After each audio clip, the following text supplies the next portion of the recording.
Selamat datang di podcast POP, Polisi Oh Polisi. Sensitif, objektif, persuasif, edukatif.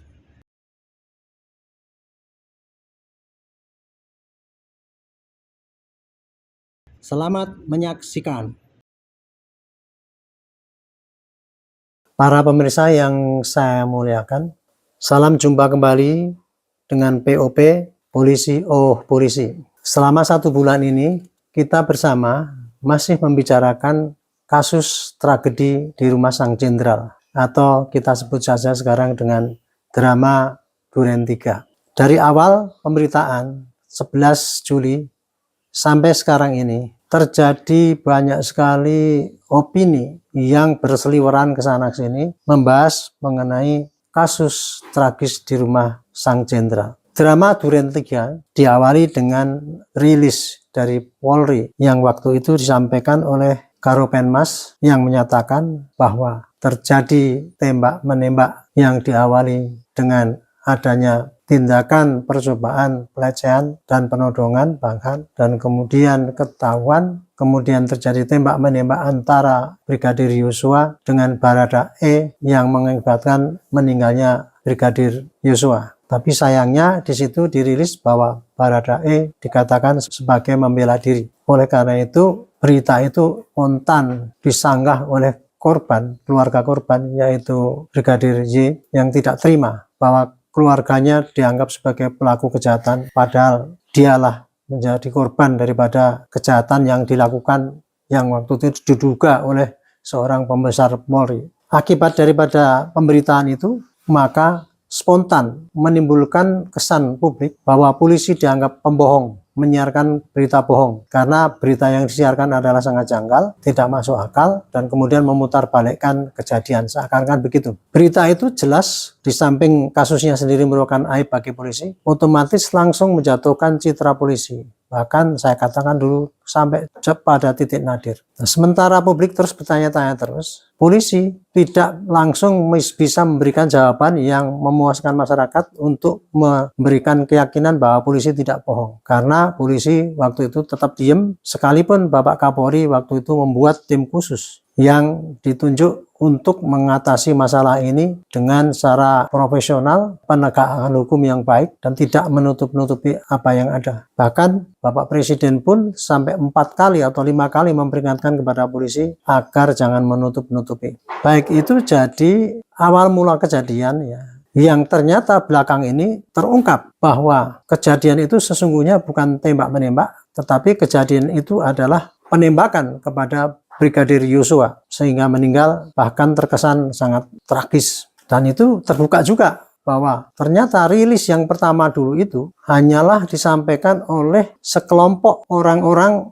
yang ada di bawah kendali Bapak FS dengan merekayasa TKP seakan-akan terjadi tembak-menembak dan bela diri itu. Akibat dari pemberitaan itu, maka otomatis publik kan mempertanyakan, kok sebodoh itu polisi melakukan tindakan, misalnya ya, mau menghabisi anak buah, kenapa mesti di rumahnya sendiri? Kemudian motif-motif yang disampaikan itu didahului karena penodongan lah, upaya untuk merendahkan atau mengganggu kehormatan lah, itu akhirnya menimbulkan pertanyaan yang tidak logis ya, yang terus viral kesana sini, menimbulkan teori-teori baru atau teori-teori skeptis, pandangan yang skeptis atau spekulatif. Akhirnya semua tertuju kepada ketidakpercayaan pada Polri. Itu terjadi ketika polisi belum bisa memberikan jawaban kepada masyarakat tentang apa yang terjadi. Dan itu berlangsung sejak tanggal 11 sampai kurang lebih setelah tanggal 20-an itu ya. Barulah polisi mengumumkan hal yang bisa memutarbalikkan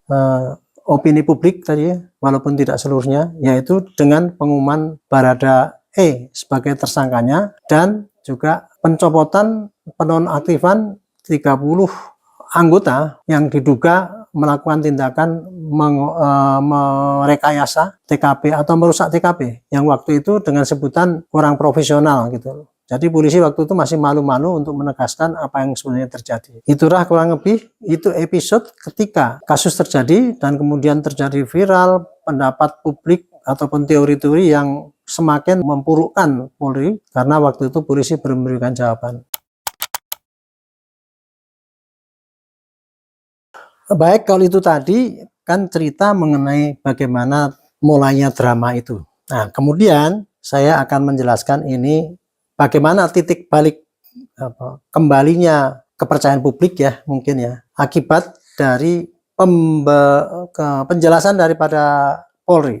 Yang paling penting adalah pertama kali polisi menerangkan atau menegaskan oleh Bapak Kapolri sendiri bahwa Baradae menjadi tersangka dan diteruskan dengan penonaktifan 30 anggota yang diduga melakukan tindakan kurang profesional. Itu sebetulnya kasarannya adalah 30 anggota Bapak Sambo yang ikut-ikut merusak TKP atau membuat rekayasa TKP. Kira-kira itulah kasarannya. Sehingga mereka itu langsung dinonaktifkan dan diisolasi untuk diperiksa sebagai melanggar kode etik, tapi tujuannya juga akan menjurus kepada masalah pidana. Dan yang kedua, pengumuman lagi oleh Bapak Kapolri seminggu kemudian, yaitu bahwa tersangkanya adalah Bapak Jenderal itu yang tadinya disangka kebal hukum. Ternyata Kapolri berani menetapkan dia sebagai tersangka. Dan ditambah lagi pernyataan bahwa tidak terjadi tembak-menembak, tapi yang terjadi adalah penembakan. Jadi itu sudah merupakan jawaban yang bagus ya, yang selama ini ditunggu-tunggu oleh publik, dan itu sudah sudah banyak menimbulkan kelegaan masyarakat. Tetapi dengan pengumuman yang kemarin itu bahwa Bapak FS menjadi tersangka, masih menyisakan kan pertanyaan, yaitu motif. Pertanyaan, apa latar belakangnya? Apa alasannya kok sampai terjadi pembunuhan secara sadis, itulah dalam tanda petik ya, gitu. Sehingga publik masih bertanya-tanya, berseliweran ke sana sini teori-teori mengenai motif, ada motif ya macam-macam lah yang berkaitan dengan masalah kehormatan lah, motif masalah judi lah, masalah apalagi itu perselingkuhan lah itu dan sebagainya yang menjalar ke sana sini karena memang ketidaktahuan apa yang terjadi dan keinginan publik untuk mengetahui kasus ini. Jadi dua pertanyaan itulah yang masih mengganjel ya, dan kemudian alhamdulillah tadi malam diumumkan walaupun oleh Humas, tapi itu merupakan satu berita yang penting sekali karena bunyinya adalah pengakuan dari Bapak Jenderal itu bahwa dialah yang melakukan dan merencanakan. Wah, saya plong sekali dengan berita itu karena tadinya saya pikir ya akan sangat sulit sekali untuk mencari bagaimana motif itu karena kita menggantungkan kepada keterangan saksi.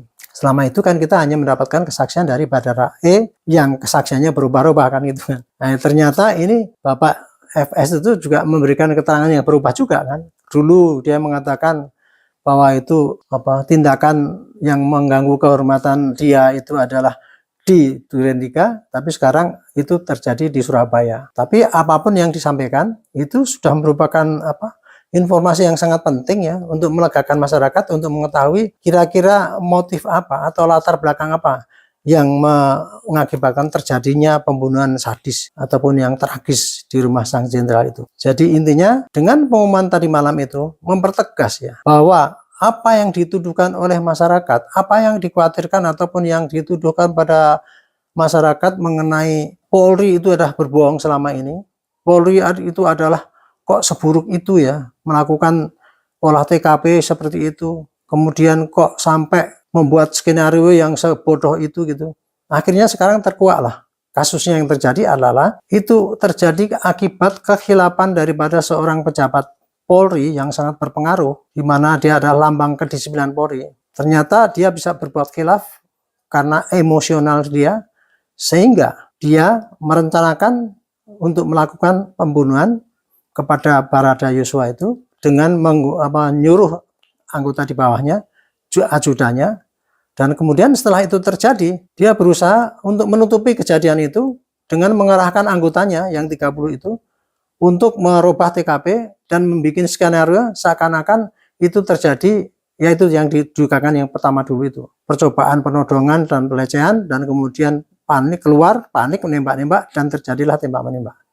Nah, itu direkayasa oleh sekelompok orang yang ada di bawah kendali Bapak FS itu. Nah, dengan adanya ini kan langsung publik ataupun para pengamat termasuk advokat menuduh itulah kinerja polisi yang sangat buruk gitu. Itulah penyidikan masuk kayak gitu gitu. Nah, padahal yang terjadi adalah 3 hari pertama itu pengolahan itu bukan oleh penyidik yang profesional, tapi pengolahan adalah oleh penyidik siluman yang saya sebut pakai istilah saya. Siluman karena apa? Membikin suatu skenario di TKP itu seakan-akan terjadi tembak menembak itu. Dan kemudian mengumumkan pada publik. Di mana pengumuman itu saya anggap sangat bodoh itu ya. Sehingga saya mengkritisi itu tapi malah pada salah tafsir disangkanya saya menjelek-jelekan polisi. Padahal maksud saya adalah menyatakan bahwa skenario itu sangat terlalu bodoh dibikin. Itu menconteng nama Polri karena seakan-akan polisi semua seperti itu, sebodoh itu. Alhamdulillah dengan terungkapnya kemarin itu,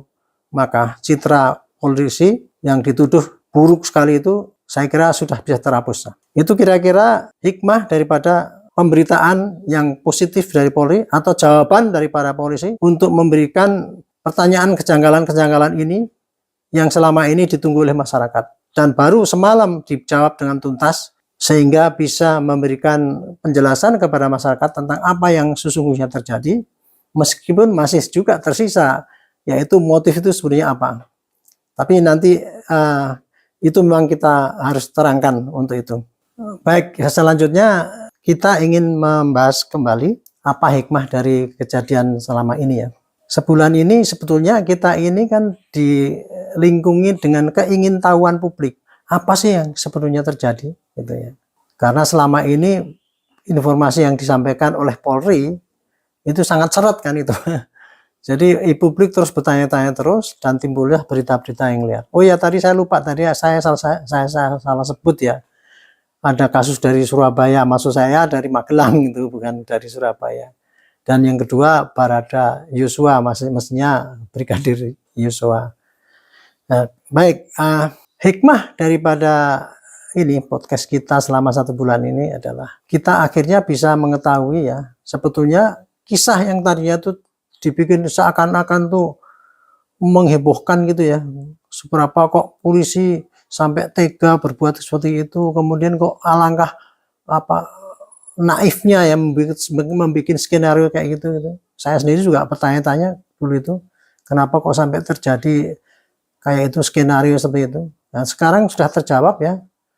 Kalau pakai teori kemarin saya sampaikan, informasi itu akan lengkap apabila meliputi 7K ya.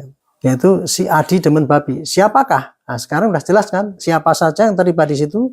Kita sudah bisa melihat, yaitu Bapak itu, Pak Jenderal itu pelaku utamanya karena dia menyuruh dan mengerahkan anak buahnya untuk melakukan pembunuhan kepada Brigadir Yosua. Kemudian terlibat juga anak buahnya yang 4 itu terlibat dalam perencanaan pembunuhan dan pelaksanaan pembunuhan. Sedangkan yang 31 anggotanya yang dikerahkan untuk mengolah TKP itu juga pelaku juga. Termasuk jawaban daripada siapa ya itu pelaku, tapi dia pelaku hanya pada masalah merekayasa TKP sehingga nanti kemungkinan akan dituduhkan kepada pelanggaran KAP, tapi kemudian apabila ditemukan pelanggaran pidana mungkin dia juga pasti akan dikenakan pidana. Kemudian apakah yang terjadi? Pertanyaan kedua kan, yaitu bukannya tembak menembak tapi adalah penembakan yang direncanakan terhadap Brigadir Yosua. Terus apa ya? Dengan apa? Dengan senjata, dengan pistol. Berapa kali tembakan saya belum begitu jelas, tapi yang jelas tembakan itu dilakukan oleh Barada E atas tekanan daripada Bapak Jenderal. Mengapa? Ini saya sisakan nanti. Terus bagaimananya? Kemarin sudah sedikit-sedikit diterangkan oleh advokat itu kan, bahwa itu adanya begitu. Pada waktu mau ditembak itu siapa tuh Brigadir Yosua itu udah begini ya itu, kemudian ditembak oleh Barada E karena dipaksa oleh Pak Jenderal itu. Kira-kira begitu kan kasusnya. Terus bagaimana? Nah, setelah itu ternyata kasusnya akan dicoba ditutup-tutupi dengan membuat skenario yang sangat buruk gitu yang disampaikan oleh Karo Penmas yang tidak tahu apa-apa. Dia hanya membacakan skenario yang disusun oleh grupnya Pak FS itu. Terus bagaimana? Terus bila mana? Waktunya jelas. Apakah itu dimulai dari skenario-nya dimulai dari Magelang? Kalau kita mau pakai teori bahwa itu terjadi pelanggaran atau tindakan yang mengganggu kehormatan Bapak itu Purnawirawan Magelang, ya silahkan. Tapi kejadian yang pembunuhan yang direncanakan itu adalah terjadinya di Duren 3 itu. Itu jadi udah pastilah. Oke ya. Nah, sekarang tinggal jawaban mengapa itu terkait dengan motif. Seperti kemarin kita sampaikan ya, motif itu adalah alasan untuk melakukan perbuatan. Di dalam suatu kasus itu, motif itu biasanya di pengadilan tidak begitu dipermasalahkan karena apabila sudah jelas apa yang dilakukan oleh pelaku, misalnya begini ya, bahwa ini tuduhannya kan 340 gitu. 340 itu harus ada unsur subjektif, yaitu merencanakan, ada persiapan, ada waktu untuk mempersiapkan itu.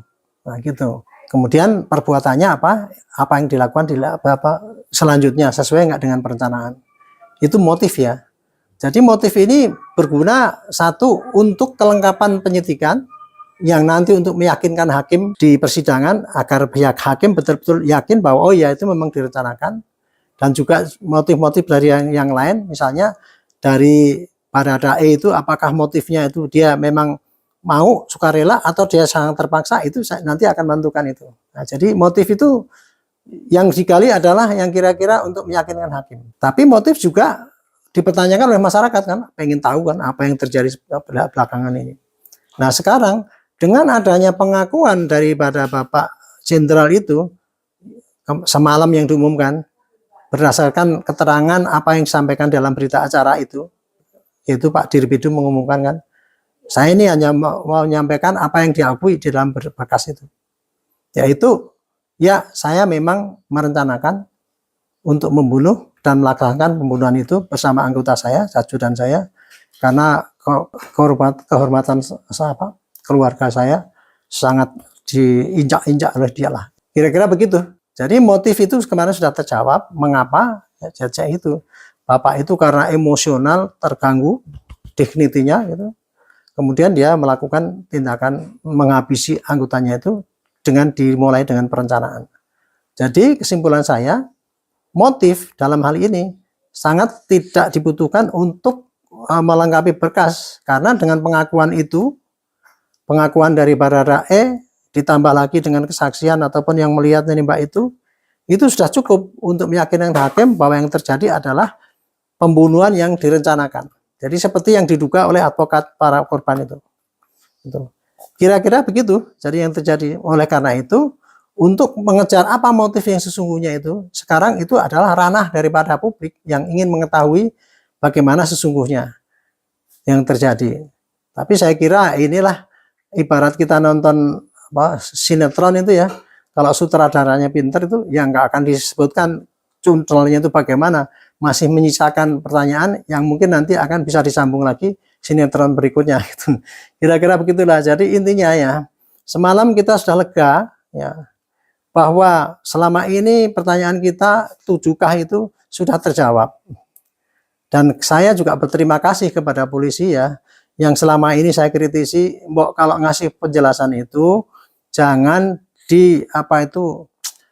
ditunda-tunda lah gitu, dengan alasan nanti ini untuk kepentingan penyidikan, nanti untuk di persidangan. Semalam itu saya betul-betul kaget, karena saya pikir ya waktu itu polisi masih akan menerapkan pola lama, yaitu menunda-nunda itu kemajuan daripada pemeriksaan ini dengan alasan nanti akan di pengadilan. Ternyata tadi malam dijawab. Nah, itu bagus. Kan ternyata juga setelah dijawab gini juga tidak ada efek apa-apa kan dengan penyidikan selanjutnya. Malah justru menimbulkan kelegaan masyarakat. Nah, ini saya pikir ya, dari drama Duren 3 ini, saya pikir ini menjadi pembelajaran daripada kita semua ya, polisi juga, bahwa hanya ulah segelintir orang saja. Tapi orang itu berpengaruh, sehingga menimbulkan aib besar sekali, bahkan hampir hancur kepercayaan masyarakat kemarin sudah habisan. Untungnya kok ya polisi mau membuka sendiri yang ditutup itu, sehingga seperti dulu saya katakan aib itu hanya centang dijidak ini. Dan sekarang saya kira itu sudah mulai sembuh kembali apabila polisi bisa memaintain atau memelihara publik supaya jangan sampai polisi itu terkesan menutupi kebohongan itu. Itu kira-kira. Jadi mudah-mudahan ini pelajaran untuk ke depan. Polisi di samping bisa melakukan tugas mengungkap semua perkara misteri yang sulit apapun, dengan cepat, profesional, tapi juga memberitahukan pada publik jangan sampai dianggap polisi itu menutup-nutupi atau merekayasa suatu kasus. Dan kemudian kepada masyarakat juga ini sebagai pelajaran juga ya, itulah kayak gitu. Peliknya suatu kejadian yang menarik, tapi apabila penjelasannya tidak segera akan menimbulkan kesimpang siuran, dan disinilah masyarakat supaya hati-hati menelaah sesuatu sehingga tidak hanya berkembang suudon terus gitu, yang itu merugikan masyarakat kita semua. Kita bersyukur bahwa akhirnya sinetron Durian 3 itu kini juga menurut saya sih sudah berakhir dengan kesimpulan seperti itu tadi, meskipun pasti masih menyisakan pertanyaan-pertanyaan publik terhadap motif itu.